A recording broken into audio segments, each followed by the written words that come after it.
Breaking news! The salary cap conversation has gotten serious, and the implications for this team are huge. The Miami Dolphins are in the midst of a pivotal offseason, and there's no hiding it. There are some bold moves on the table that could completely reshape the team's future. The tension behind the scenes is intense, and I have some important updates that every true Dolphins fan needs to hear. We all know that if this team is going to make it to the Super Bowl, Mike McDaniel is going to need a roster that can stay healthy, play under pressure, and most importantly, be financially sustainable. Greer should be gone by now, but unfortunately, he's still in charge. I can already feel the pulse of the fan base, skeptical, concerned, and eager for clarity on where the Dolphins really stand. So before we go any further, be sure to like this, but only if you're a true Miami Dolphins fan. If you've been representing the aqua and orange colors for over 20 years, leave a comment saying, "Go Dolphins!" On to the Super Bowl. Let's go Mike McDaniel. Let's dive straight into it. At this moment, the Miami Dolphins have approximately $16.7 million in cap space. That's after signing every single draft pick and undrafted free agent, except for Jonah, who is the lone holdout. But here's where things start to get spicy.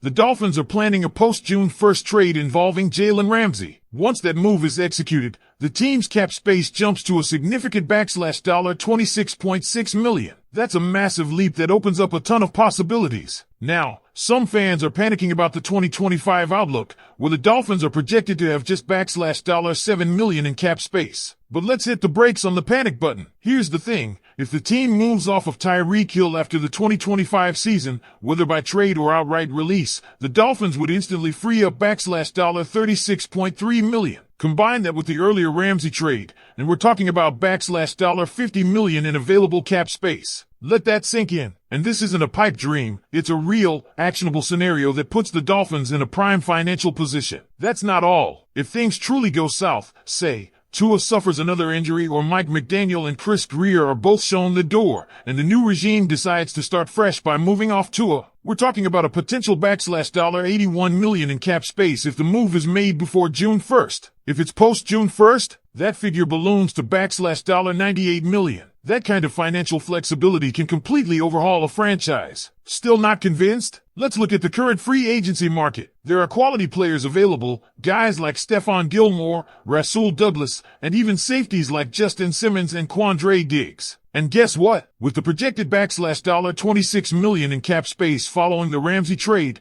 Miami could realistically bring in 2 corners and a safety, providing depth and leadership to the defense without blowing the bank. Raekwon Davis is still unsigned, which is honestly surprising. It felt like a given he'd be back. If that deal gets done, it likely eats a bit more cap, but it's manageable. And don't forget, the team still has flexibility in how they structure deals. Multi-year contracts with minimal year-one cap hits can still land top-tier talent. The real drama is building behind the scenes. Tyreek Hill has just had pins removed from his hand, so don't expect a move involving him to come during training camp. But once the season ends, the cap savings alone make it almost inevitable. It's not about not valuing what Hill brings. He's been electric, but the NFL is a business, and the numbers don't lie. What about Tua? This could be his make or break year. The team isn't going to wait forever. If he gets hurt again or fails to take that next step, don't be surprised if the new GM, hopefully not named Chris Greer, and new coach pull the trigger on a quarterback reset. It wouldn't be about getting draft compensation. It'd be about unlocking over $30 million in cap savings. And I know some of you are thinking, yeah, but then what? Simple. With that kind of money, Miami could chase a top-tier QB,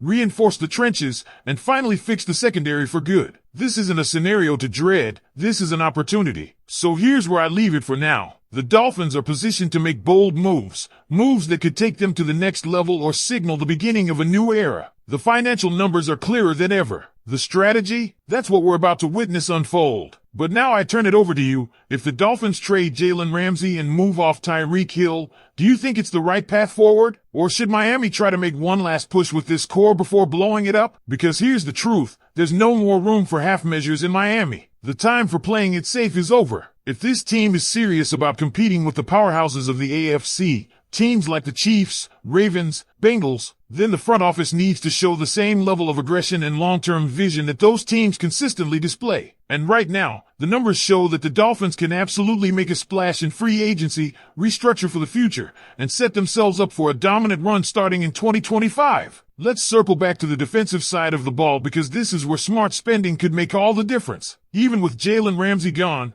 there are viable, affordable options. Justin Simmons is still on the market and would be a game changer at safety, experienced, intelligent, and a true leader in the secondary. The cost? Roughly $3 million. That's a steal. Quandre Diggs is also out there. These aren't just depth pieces, they're plug-and-play starters. With $26 million to work with, there's absolutely no reason why Chris Grier, if he's still inexplicably running things, shouldn't be signing at least one of them. And while we're on Grier, let's not hold back. He's the elephant in the room. This guy has dodged accountability long enough. Any real Dolphins fan knows the truth. Grier should have been gone 2 years ago. The roster mismanagement, the missed draft picks, the money spent on stars without a plan, it's all catching up. If not for McDaniel pulling this team into playoff contention with creative play calling and solid locker room management, we might already be in rebuild mode. But the window's not closed yet, and that's exactly why this offseason is so pivotal. It's the fork in the road. Now let's talk about Jalen Waddle. He's on the radar for a contract extension, and rightfully so. But the team's cap maneuvering is going to dictate how and when that gets done. Same goes for Jaylon Phillips. If he puts together a strong, healthy campaign, he becomes a top extension priority. But if you don't make space now, you end up like the Bills, scraping the bottom of the cap barrel and having to let go of core players. And you know what? Let's not pretend the schedule release doesn't tie into all of this. If the rumored Madrid game against Washington pans out,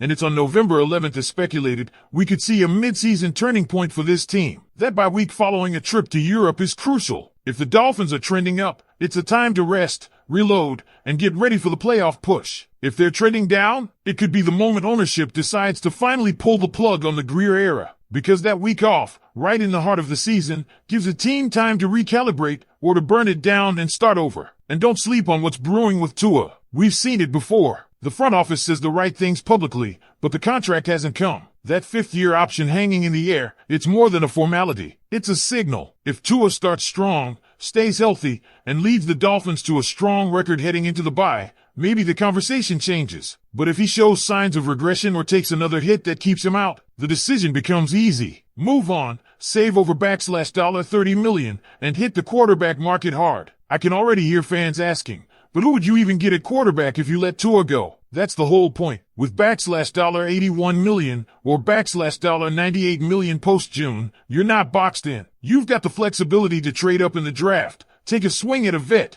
or even go after a bridge QB while developing a younger guy. Options, options, options, and Grier better not be the one making those decisions, or we're toast. The bottom line? This team is sitting on a financial powder keg. One trade has already been lined up. Another could be inevitable. And if the front office actually pulls the trigger on this plan, they could walk into 2025 with nearly $100 million in cap space, a new coach, a new quarterback, and a fresh slate to finally build a Super Bowl-worthy roster around a new foundation. So I'll ask again, Dolphins fans, if we move off Ramsey, Hill, and even Tua, is that the kind of bold future you want for this team? Or do you believe in one last ride with this core, hoping it all magically clicks? Let me know in the comments below. And if you haven't already, hit that subscribe button and drop a like if you enjoyed this breakdown. Stay tuned for our next video. You won't want to miss it. It'll be popping up right here on the screen in a second. Until next time, stay strong, Dolphins Nation.